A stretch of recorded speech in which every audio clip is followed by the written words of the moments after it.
with John Landis.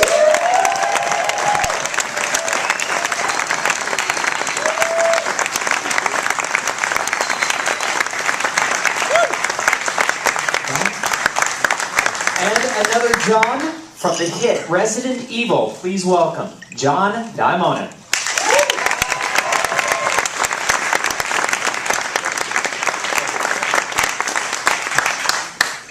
So we'll start out our Q&A with our two Johns. John Landis, we had on Wednesday an employee preview of an American Werewolf in London, house, and there was not one silent person walking out of that haunted house. How does it feel to have your movie brought to life here at Halloween Horror Nights? Odd.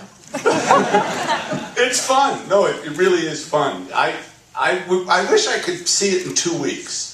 Because what I've seen is that the people, the performers in the house, in the maze, they have to get used to the rhythms of the crowd. And they said, they've only done it 2 nights now, so I'm interested to see it in 2 weeks. I'm very happy with them, very happy with the puppets, the wolves themselves. And it's fun. It's fun to see it. It's a real science that Mike and these gentlemen have perfected, these scary mazes. And it's great. Although I have to tell you, just standing up there listening to all three of you talking, I thought, can you imagine if someone like, this is like what's happened to our civilization? For everybody. It's so gross, it's so gory, it's so terrifying. And I realized, yeah, it's like my idea of a good time. Thank you, John. And John D., we know that the video games are an absolute hit. What is it like for you seeing these games go from, you know, a television screen and actually reenacted live with a video concept that, you know, that's developed digitally now it's visceral. It's here with us. Well, hold on. John Landis. I'm sitting next to John Landis.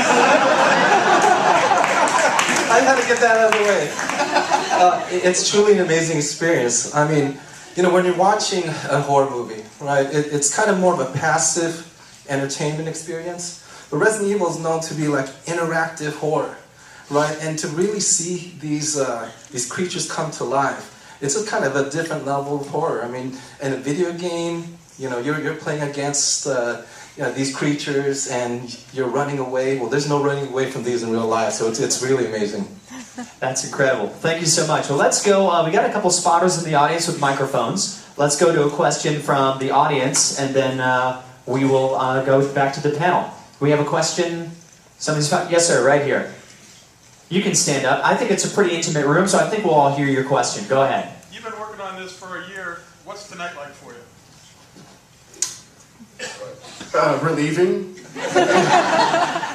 No, it's a culmination of a year's worth of effort by a huge team of talented designers and artists and technicians and costume builders and prosthetic builders.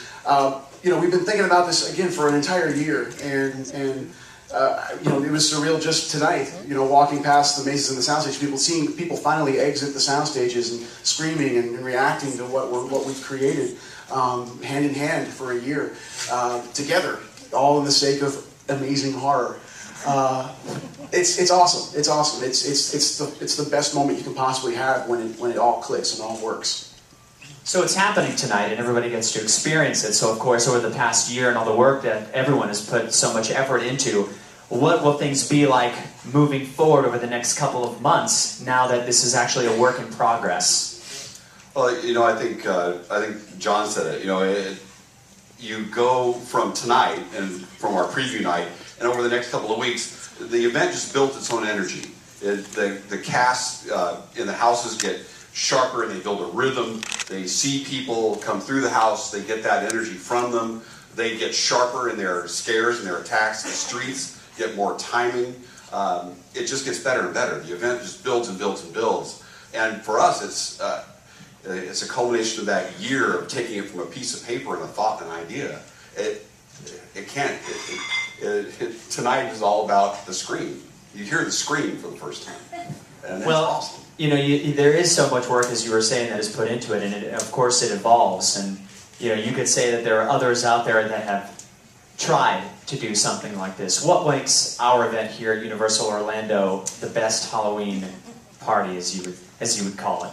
What makes it the best event? Well, I'll brag I'll exclude myself and brag on everybody else that works on it. The reason it's the best in the world is because we have the most talented people working on it who bring their skills to it with Universal's resources that are unlike anybody else's in the world. We've got the design eye and the passion for it and the intent to bring what's on the screen in a motion picture, in a television series, in a video game, to life. And I think the passion for the detail to the level that we can bring it that no one else can, I think is what sets us apart and makes us the #1 Halloween event anywhere in the world. Great answer. Thank you very much. Appreciate it. Yeah, that's worth a round of applause. So we also took questions from some of our viewers and some of the folks that were interested via Twitter. So John D., we have a question for you. This is from Rebecca Smith via Twitter. She wants to know, can fans of the classic Resident Evil games look forward to seeing their favorite protagonist like Claire and Leon? Well, I don't want to give too much away and then spoil the experience, but yes. You're going to see Claire, you're going to see Leon, exactly how you remember them from the video games. Even the voiceover is very similar. I mean, when you're talking about attention to detail, Mike Aiello and his team were really impressed because they're fans. And they had so much passion. For our IP, they were great partners to work with. So we really worked together to make sure we gave an awesome, authentic experience for people who love the classic series. That's great. Thank you so much. Laura, this question is for you. Why did you decide to dedicate this year's street experience solely to The Walking Dead? Because we've had a lot over the years. There have been a lot of different dynamics and a lot of different characters. Why evolve all the characters around that particular series? Well, with the success of our house last year that we did, and with the amazing success of the AMC television series, it was just the perfect timing for us to take our whole street program, revamp it, really take one IP and create this spectacular, large-scale experience throughout the entire park. With The Walking Dead, like I said, the 3 seasons gave us a lot to work off of, and it just fit within our environments. Each season fit perfectly within the different environments we had in the park. So it was just a really good relationship and a really good marriage. Fantastic. I can't wait to see it. Let's